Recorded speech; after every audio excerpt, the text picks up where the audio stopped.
নমস্কার দর্শক বন্ধুরা, ছোট দুর্গার তরফ থেকে আপনাদের আবার স্বাগত জানাই। নতুন যারা এসেছেন আপনাদেরকেও স্বাগত। এখনো যদি আমাদের চ্যানেলটা সাবস্ক্রাইব করে না থাকেন তাহলে অবশ্যই সাবস্ক্রাইব করে নেবেন, আর ভালো লাগলে লাইক করতে একদম ভুলবেন না। বন্ধুদের সঙ্গে অবশ্যই শেয়ার করবেন। তো চলুন আজকে আমরা একটা দেয়াল সজ্জা তৈরি করি। তাহলে কাজটা শুরু করা যাক।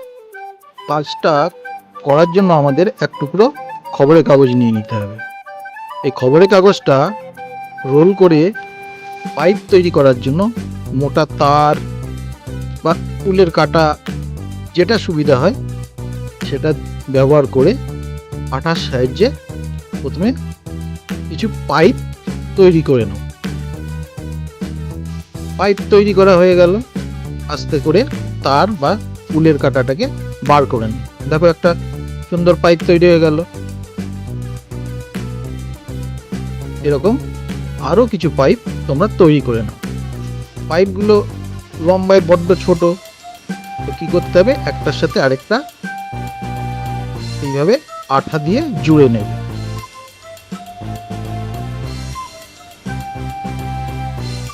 একটু আঠা ব্যবহার করো, করে একটার মধ্যে আরেকটা ভরে আটকে নাও।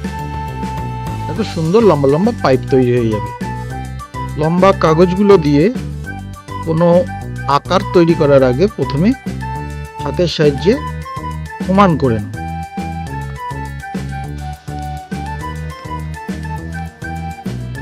সমান করা হয়ে গেলে এখানে আমরা আঙুলের চারিদিকে ব্যবহার করে গোল তৈরি করে নিলাম।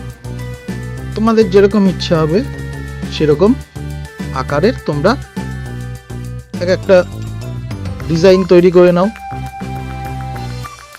দেখো আমরা কিছু ছোট বড় গোল তৈরি করে নিয়েছি, কিছু হার্ট শেপের ডিজাইনও তৈরি করে নিয়েছি, তোমরাও করে নাও।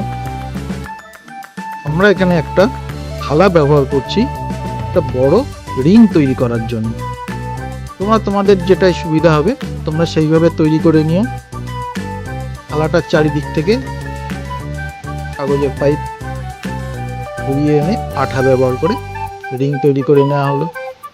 তোমরা এইভাবে তোমাদের ইচ্ছা মতন রিং তৈরি করে নিতে পারো। আমরা এখানে দুটো রিং তৈরি করে নিয়েছি। এই রিং দুটোর মধ্যে আগে তৈরি ডিজাইনগুলো আমরা পরপর বসিয়ে নেব। চলো তাহলে একটা একটা করে বসিয়ে নেওয়া যাক।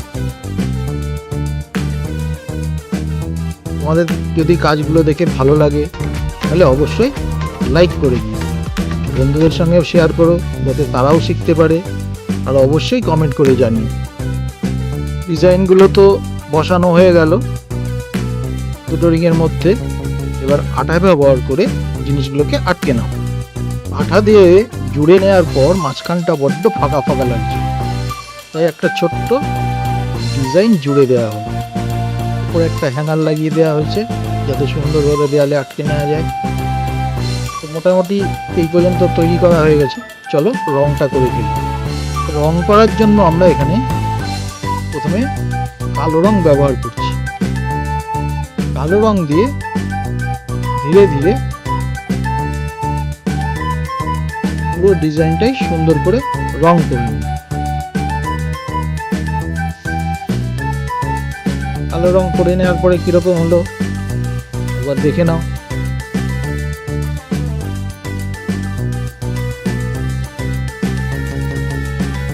এখন চলো কিছুটা গোল্ডেন টাচ দিয়ে নেওয়া যাক।